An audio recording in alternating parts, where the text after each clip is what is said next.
This is just a quick rundown of how to make your Blackboard classes available.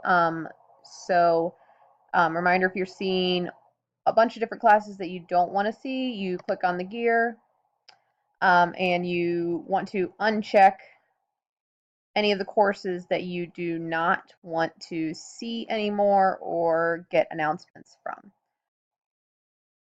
So that would be on the gear. To make your classes available for your students, you'll notice it says not currently available. Any courses that need to be set. So you click on the course, you're going to scroll down to the course management panel and you're going to click on customization. The customization that you want for this is under properties. And here you can change how the course name appears on the Blackboard. You can give it a description.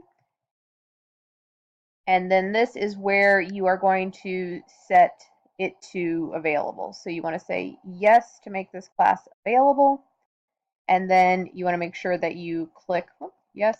And then you want to make sure that you click submit to make that actually happen for your students. You're going to need to do this for each Blackboard page that you want to have available to your students.